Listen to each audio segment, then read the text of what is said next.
অটোক্যাডের এই চলমান কোর্সটির 5 নাম্বার ক্লাসে আজকে আমরা দেখব কিভাবে একটি ফাইল সেভ করবেন, তারপর এটাকে কিভাবে ব্যাকআপ করে সংরক্ষণ করবেন।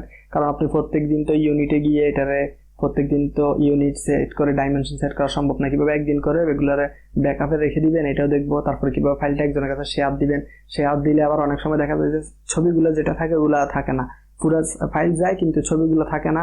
আবার অনেক সময় ব্যাক ডেটেড যেগুলো মনে করেন আমি 18তে বা 21 কাজ করলাম, একজনের কাছে 15 আছে, ওকে ফাইলটা দিলাম, ওর এখানে হইতেছে না, কারণ ওইখানে বলতেছে যে আমাদের ফাইলটা মানে নতুন একটা ইয়াতে ভার্সনে করা, পুরানোটা ওপেন হয় না। এইসব সমস্যা নিয়ে আজকে আমরা কিভাবে সেভ করব সবকিছু আজকে আমরা এই ভিডিওটাতে দেখার চেষ্টা করব। আমরা যে এতদিন এইটা ফরম্যাটটা নিয়ে কাজ করতেছিলাম, প্রথম ক্লাসে করলাম, এটাকে আমরা আজকে একদম সেভ করে দেখব।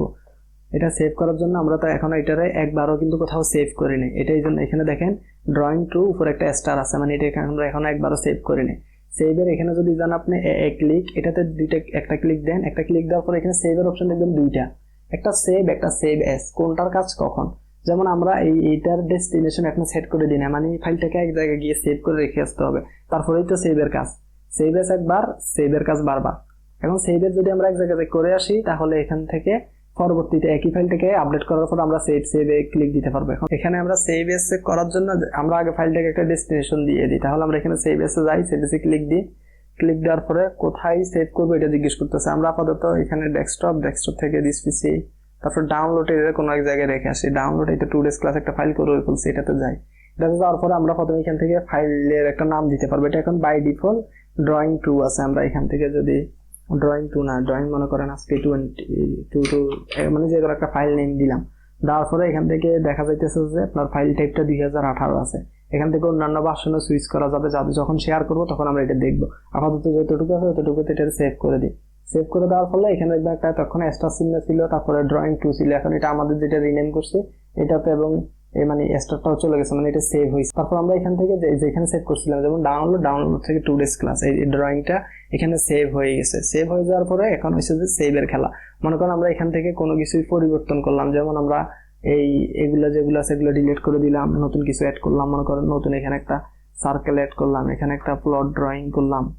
তাহলে আমাদেরকে তো এটা আপনার সেভের দরকার আছে। মনে করেন আমরা অঙ্কন করলাম, এটা আবার এখানে স্টার হয়ে আছে। সেভ করার জন্য কিবোর্ড থেকে কন্ট্রোল এস ও চাপতে পারবেন, অন্যান্য সফটওয়্যারের মতো। আবার বা এখানে এইটাতে ক্লিক দেওয়ার পরে এখান থেকে সেভ একবার ক্লিক দিবেন, দেখবেন এটা সেভ হইতেছে।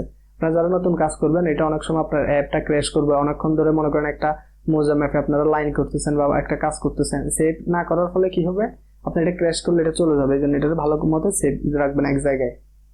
এখন আসতেছি সেভের পর ব্যাকআপ। ব্যাকআপ বলতে হয়েছে আমরা প্রথম ক্লাস থেকে দেখতেছি আমরা অনেক কষ্ট করে এখানে ইউনিট সেট করলাম, তারপরে ডাইমেনশন গুলো সেট করলাম। এই ডাইমেনশন ইউনিট গুলোকে আমরা প্রত্যেকবার যখনই এটা ওপেন করবো তখন কি প্রত্যেকবার এগুলো সেট করবো নাকি? এটা তো অনেক মানে একটা হ্যাসেল হয়ে যাবে। এটার জন্য কি করবো আমরা, এটাতে যে এটা সেট করে আসছি এটা সেট করবো। এটাতে আমরা ড্রয়িং গুলো ডিলিট করে ফাইলটার একটা সুন্দর করে রিনেম দিয়ে দিব, মানে টেমপ্লেটের একটা নাম দিয়ে দিব।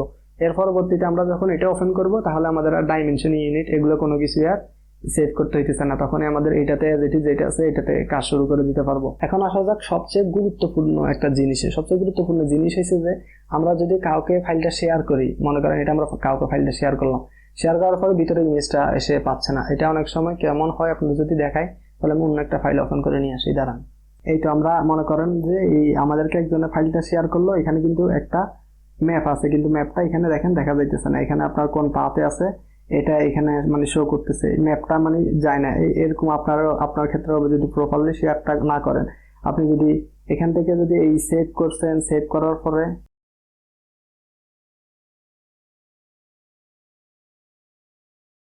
এরকম ফাইলটা না গিয়ে এখানে আপনার পাথ একটা চলে যাবে। যদি আপনি এখান থেকে ফাইল যেটা সেভ করতেছিলেন এই সেভ ফাইলটা যদি কাউকে পাঠান তাহলে কিন্তু হবে না, উনি এই ইমেজটা পাবে না।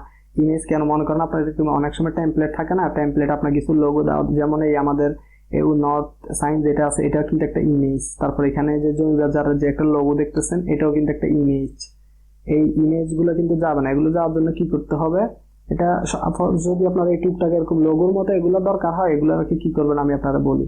এগুলাকে করার জন্য হইলো আপনার প্রথমে যে লোগো বা এগুলাতে যাবেন, এটাতে যাবেন। মনে করেন আমরা এটা ইনসার্ট করবো, এটা ইনসার্ট করার জন্য এটার সর্বপ্রথম আমরা কি করতে হবে, ওপেন উইথ মাইক্রোসফট একটা পেইন্টের একটা বাই ডিফল্ট একটা মানে আসে আমাদের উইন্ডোজ এর ভিতরে, উইন্ডোজ 11 হোক আর যেটা হবে হোক, এই তো মাইক্রোসফট পেইন্টের এইটাতে চলে যাবেন। এটা এখানে ওপেন, এটা প্রথমে এটা এখানে ওপেন করছেন। তো ওপেন করার পরে আমরা যদি এখানে অটোক্যাডে আসি, যে কোনো এক জায়গায় এখানে লিখি ইনসার্ট ওবিজে, একটা অপশন আছে ইনসার্ট ওবিজে, এটাতে ক্লিক দিবেন।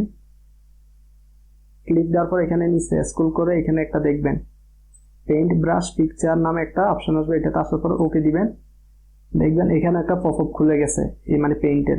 এখন আমরা আগে যেখানে এটা ওপেন করছি এটা কন্ট্রোল এ দিবেন, মানে কন্ট্রোল অল সিলেক্ট হয়েছে, দেখেন সিলেক্ট এই একটু হয়েছে। সিলেক্ট হওয়ার পর এটা কন্ট্রোল সি দিয়ে কপি করলাম, করার পরে এটা ব্ল্যাঙ্ক যেটা আছে এটা অটোক্যাডের একটা অটোক্যাড থেকে আসছে, এটাতে কন্ট্রোল ভি দিয়ে এখান থেকে যদি ক্লোজ করে দিই তাহলে দেখবেন ওইটা ক্লোজ করে দিছি, এটা আমাদের এখানে এটা চলে আসছে।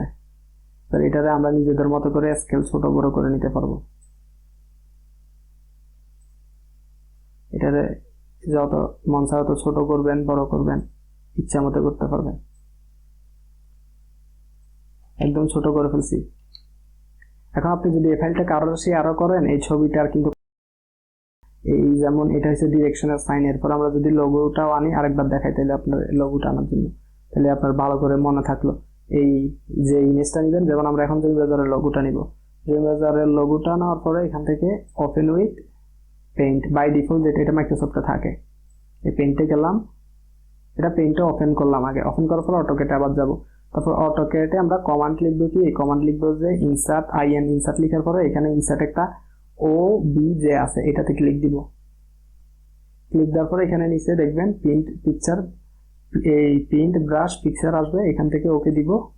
ওকে দেওয়ার পরে এটা কিন্তু অটোক্যাড থেকে ওপেন হয়েছে, এটা ব্ল্যাঙ্ক, এটাতে কিছু নাই। আমরা আগে যে একটা ওপেন করছি জমি বাজারের, এখানে দেখেন দুইটা ওপেন হয়ে আছে, একটা অটোক্যাড থেকে ওপেন হয়েছে, একটা আমরা নিজেরা আমাদের নিজেদের লোগোটা আনছি।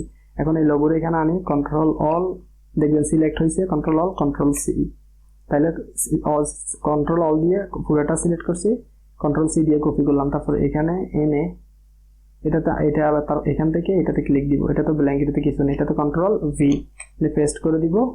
পেস্ট করার পর কিছু করতে হবে না, এখান থেকে এটাতে খালি ক্লোজ করে দিলে হবে। অটোক্যাড থেকে যেটা ওপেন হয়েছে না, এটারে এখান থেকে ক্লোজ করে দিবেন। ক্লোজ করে দিলে দেখবেন যে এই জমি বাজার লোগোটা এখানে চলে আসছে। এবার এটার আপনার স্কেল দিয়ে ছোট আপনার মতো করে বসে টেমপ্লেটে বসাইতে পারবেন। পরে কিভাবে আমরা টেমপ্লেট বানাবো ওগুলো দেখবো। এই আমরা যে এতক্ষণ জমি বাজার লোগোটা নিয়ে করতেছি, আসলে আপনাদের মনে প্রশ্ন আসে না যে এই লোগোটা এটা কি, জমি বাজারটা আসলে কি? জমি বাজারটা কিছু না, জমি বাজারটা হইলো যে আপনাদের বাংলাদেশের সর্বপ্রথম 100% commission free real estate market place. এটা হচ্ছে যে সেলার এবং এজেন্ট বেস। আপনি যদি এজেন্ট হন তাহলে আপনি এখানে একটা এজেন্ট অ্যাকাউন্ট ক্রিয়েট করে নেবেন আগে। আমাদের এটাতে কোনো কমিশন নাই, কারণ ক্রেডিট কার্ডে আপনার ক্রেডিট কিনতে হয়, কিন্তু প্রথম অবস্থায় সবার জন্য ক্রেডিট ফ্রি। এটা কতদিন থাকবে এটা আপনি ভিডিওটা কখন দেখতেছেন তো জানো নাই। এখন আমরা আগামী 1 বছর পর্যন্ত ফ্রি দেওয়ার পরিকল্পনা আছে। 1 বছর পরে যদি ভিডিওটা দেখেন তাহলে তখন হয়তো বা ক্রেডিট ফ্রি দেওয়া এটা বন্ধ হয়ে যেতে পারে। আপনারা এখান থেকে অ্যাড লিস্টিং এ যাবেন, অ্যাড লিস্টিং এ যাওয়ার পরে আপনার প্রপার্টি লিস্ট করবেন। প্রপার্টি লিস্ট করার পরে এখানে দেখবেন সবগুলো প্রপার্টির আপনার এডিটের অপশন আছে, মানে একদম সবকিছু সম্পূর্ণ কন্ট্রোল আপনার কাছে। আপনি যখন তখন ডিলিট করবেন, এই করবেন সে করবেন।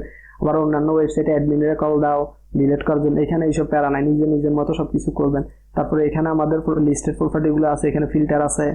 তারপরে এখান থেকে যে অন্য যে এজেন্টরা আছে সবগুলোর এখানে দেখতে পারবেন। এখন আপাতত 4 জন আছে।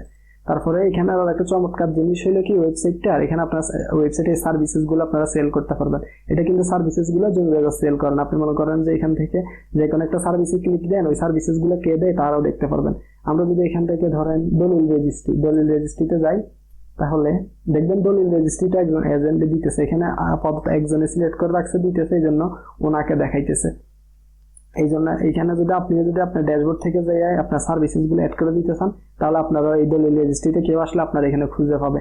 এখন আমরা যদি ওনার পাবলিক পেজে যাই, তাহলে দেখবেন অনেক সুন্দর করে উনি কিন্তু 3টা করছে প্রপার্টি, ওনার 3টা দেখাইতেছে, একটা আন্ডার কন্ট্রোল হয়তো হয়ে গেছে।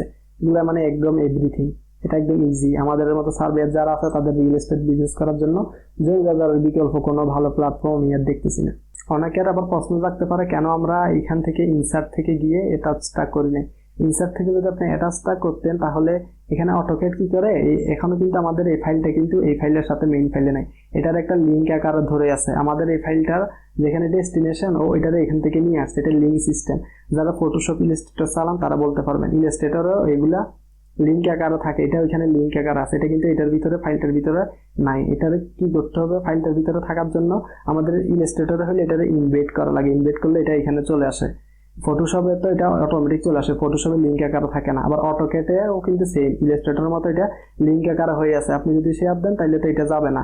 ওই মাইক্রোসফট প্রিন্টের মাধ্যমে আনলে আপনার এই মনে করেন জমি বাজার লোগোটা, তারপরে এইগুলা প্রিন্টের মাধ্যমে আনা যায়, এগুলা তারপর যাবে। তো যদি আপনি প্রিন্টের মাধ্যমে এই ম্যাপটা আনতে যান, ম্যাপটা আনলে হবে না, কারণ আমরা এখানে একটা স্কেল আছে না, তারপরে এই দেখেন এখান থেকে ইনসার্ট থেকে গিয়ে আনলাম, এইটা স্কেল মিলবে না। তারপরে এইটা কারণ তো দেখতেছেন নিজে নিজে এটা ছোট বড় করতেছি, স্কেল মিলবে না।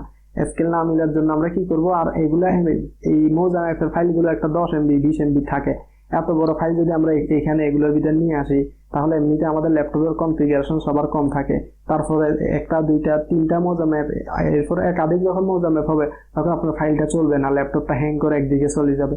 এই জন্য আমাদেরকে এই ফাইলটা সেভ করার জন্য বা আপনার কারোর কাছে শেয়ার করার জন্য আরেকটা পদ্ধতি হচ্ছে যে আপনি একটা জিপ ফাইল বানাবেন, এটা অটোকাটি বানাই দিবে, একটু পরে দেখবে। একটা জিপ ফাইল বানাবেন, তো জিপ ফাইলের ভিতরে এটার ভিতরে যতগুলো ছবি টবি আছে, যেমন ইমেজ এখন একটা আছে, এরকম ইমেজ একটা জিপ আকারে থাকবে, ওইখানে চলে যাবে, ওরা ফাইলটা ওপেন করলে পাই যাবে। এটা করার জন্য কি করবেন, আবারও সেম জিপ আকারে সেভ করার জন্য কি করবেন, এখন আমরা যদি এই ছবিটা সহ যদি একটা জিপ আকারে করতে চাই, জিপ আকারে করার জন্য আমাদেরকে কি করতে হবে, এই এর মতো এটাতে ক্লিক দিব, এটাতে ক্লিক দেওয়ার পরে এখানে পাবলিশ একটা অপশন দেখবেন, এই পাবলিশে আসি, এখানে এই পাবলিশে একটু হোভার করবেন, হোভার করার পরে এখানে একটা ট্রান্সমিট একটা অপশন আছে, ট্রান্সমিট, এইখানে চলে যাবেন, এটাতে ক্লিক দিবেন।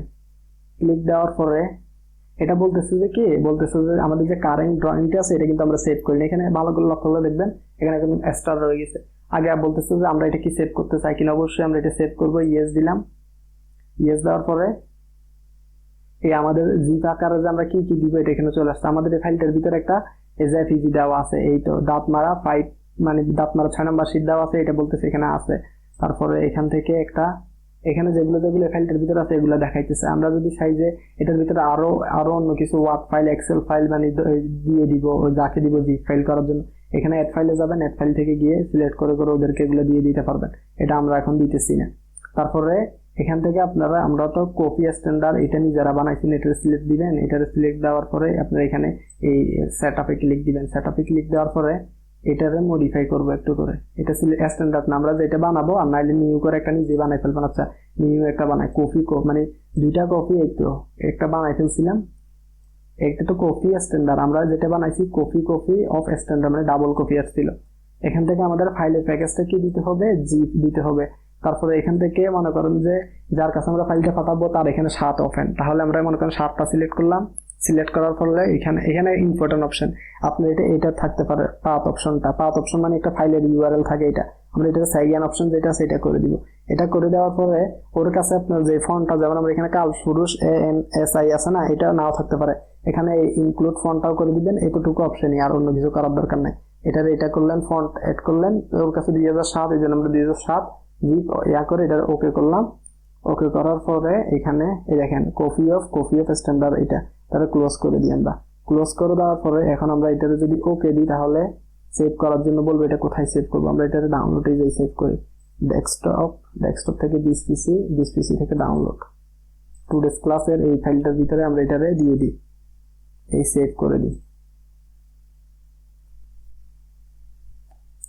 এখন আমাদের শেয়ার করার মতো ফাইলটা এই হয়ে গেছে, দেখেন এখানে একটা এই জিপ ফাইলটা এখন আমরা যারা জিপ ফাইলটা দিব এটা দেখেন 4.41 MB হয়ে গেছে। এখন আমরা যারা দিব সেই ইমেজটা সহ পেয়ে যাবে আর কি। এখন আমরা যদি এটা 2007 ওপেন করতে চাই তাহলে আমরা সর্বপ্রথম এটারে কি করব, জিপটাকে এক্সট্রাক্ট করতে হবে। একটা ফাইল বানাই নিলাম, এটার ভিতরে ঢুকাই দিই, এটারে রাইট ক্লিক দিয়ে এক্সট্রাক্ট হেয়ার, এক্সট্রাক্ট করে যাকে পাঠাবেন সে করবে আর কি। এটা আমাদের জিপ ফাইলটা তো এখন আমাদের এখানে আর দরকারও নাই, জিপ ফাইলটা ডিলিট করে দিই। আমরা এই তো অটোক্যাডের ফাইল এক্সটেনশন হইল .dbwg। এখন এটা যদি ওপেন করি তাহলে দেখেন ওর কাছে কিন্তু ফাইলের ভিতরে কি কি গেছে, একটা কালপুরুষের ফন্টও চলে গেছে, এই যে আমাদের লিঙ্ক করা মোজা ম্যাপ ছিল এই মোজা ম্যাপটাও চলে গেছে। এই তো এখন আমরা এটার সাথে ওপেন করি, এটা সিলেক্ট করব এখান থেকে, এই লোগোটা তো সবাই চিনে নি, এটা হচ্ছে অটোক্যাড 2007। এখন 7 ওপেন করি,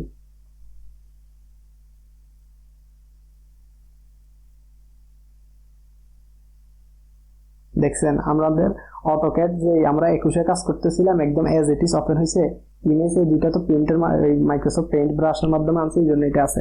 এখানে কিন্তু দেখেন এই চট্টগ্রাম জেলার এই ম্যাপটাও চলে আসছে, 2007-এ ওপেন হয়েছে। কিন্তু দেখেন আমরা একটু আগে এখানে প্লটগুলোকে প্রথম ক্লাস থেকে কাজ করে আসতেছিলাম, এই একদম এজ ইট ইজ। এটা হচ্ছে যে ফাইল শেয়ার করার একদম বেস্ট ওয়ে।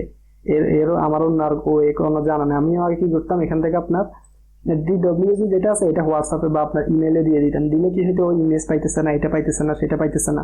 এই কারণে জিপ আকারে দিয়ে দিব। জিপ আকারে দেওয়ার ফলে এই ম্যাপটা আমাদের মানে এক্সট্রা সেভ হইতেছে।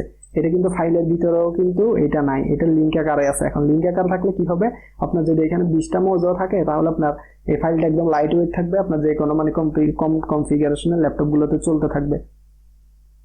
এখন আমরা এখানে যে অটোক্যাড দেখেন এই 7-এ মানে 21-এ যেরকম আছে 7, এটা 7, এটা তো এরকম একইভাবে ওপেন হয়েছে। এতক্ষণ ধরে ক্লাসটি করার জন্য আপনাদের সবাইকে অসংখ্য ধন্যবাদ। আমরা নেক্সট ক্লাসে এই স্কেলগুলা কি থেকে আসছে কি আসে নাই, আমরা স্কেলের উপর একটা ধারণা ভিডিও নিব। আশা করছি নেক্সট ভিডিও পর্যন্ত আপনারা ভালো থাকবেন, সুস্থ থাকবেন। আল্লাহ হাফেজ।